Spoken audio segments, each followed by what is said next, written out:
Hi, boys and girls. Do you remember when Mrs. Sada told you that Mem Fox is such a fabulous author? Well, I thought what better way to prove to you that she is than to share another one of her books. This book is called KOALA LOU by Mem Fox, illustrated by Pamela Lofts. One of the things that you'll find about Mem Fox, first of all, she has tons of books, but she uses a lot of different illustrators, and some authors do that, but a lot of authors will stick with just one illustrator for all of their books. So it's really interesting to look at different Mem Fox books because she uses so many different illustrators.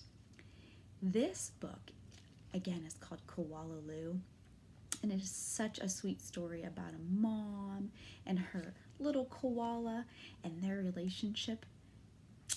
I have a feeling that some of you that have brothers and sisters are going to relate to this story. Are you ready? KOALA LOU by Mem Fox, illustrated by Pamela Lofts. There once was a baby koala, so soft and round that all who saw her loved her. Her name was KOALA LOU.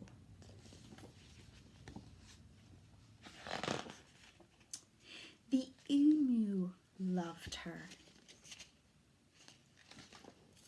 The platypus loved her, and even tough little koala Claus next door loved her. Are you noticing that the animals are animals that maybe we don't know a whole lot about and that aren't around here? These animals are found in Australia, where Mem Fox is from. She loves to write about them. But it was her mother who loved her most of all. 100 times a day she would laugh and shake her head and say, "KOALA LOU, I do love you."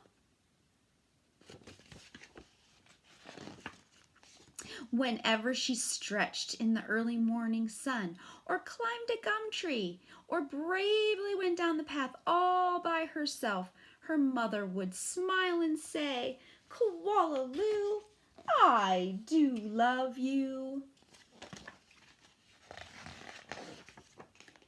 The years passed, and other koalas were born, brothers and sisters for KOALA LOU.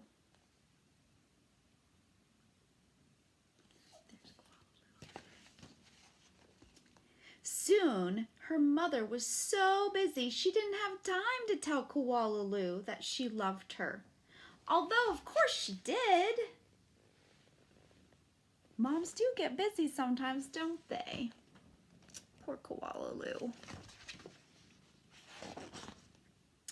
Every night, as she curled up under the stars, KOALA LOU thought about the times when her mother had looked at her and said, "KOALA LOU, I do love you," and she longed for her to say it again.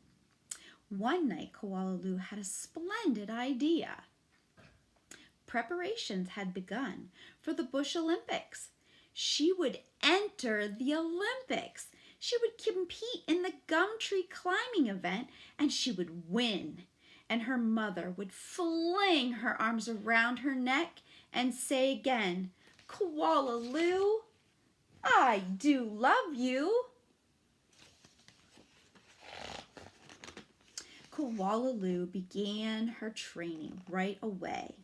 She jogged and puffed and lifted weights and panted. She hung from a branch with one claw at a time till she ached.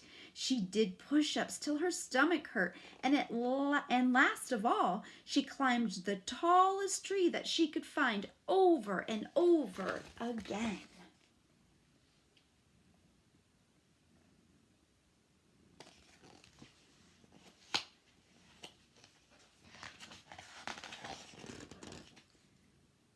Sometimes her mother would watch her and ask, "How you doing, Blossom?"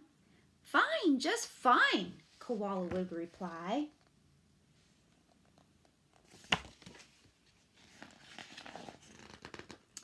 At last, the day of the Bush Olympics arrived.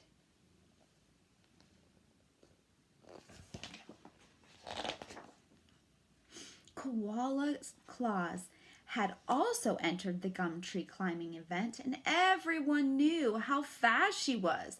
But Koala Lou wasn't scared. She saw her mother in the crowd and imagined her saying again, "Koala Lou, I do love you," her heart filled with hope.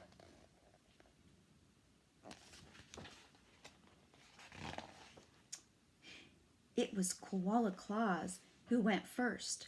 Her climb was a record-breaking 22 meters in 70 seconds flat.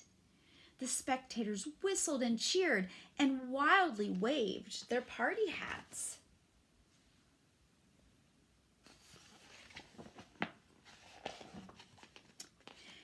Can I do better than that? Wondered Koala Lou. I must. As she stepped towards the tree, a hush fell over the crowd. On your mark, said the kookaburra. Get set, go!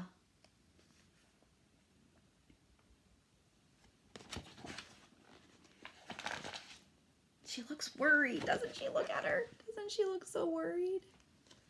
Oh, I hope. Koala Lou leapt onto the tree. Up and up and up she climbed, higher and higher and higher, faster and faster and faster, until there she was, right at the very top. The spectators roared and clapped and stamped their feet. What do you guys think? Do you think she won? Everybody's so proud of her. Oh, I wonder. But she wasn't fast enough. In spite all her training and all her hoping, it was Koala Claus who won the gum tree climbing. Koala Lou came in second. Koala Lou went off and hid. She heard the shouts of the Bush Olympic and cried her heart out. Poor Koala Lou. She tried so hard. Can you see her in the tree? She's so sad.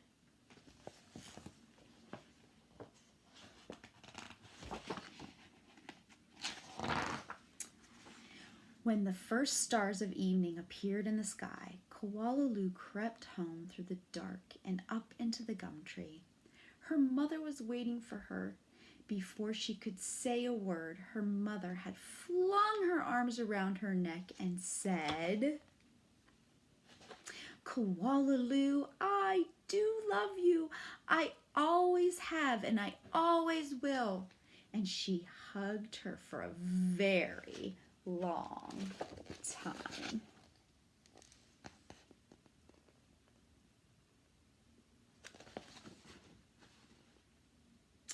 That's the end, boys and girls. There is a kookaburra though. I'm just going to show you. That's what a kookaburra is.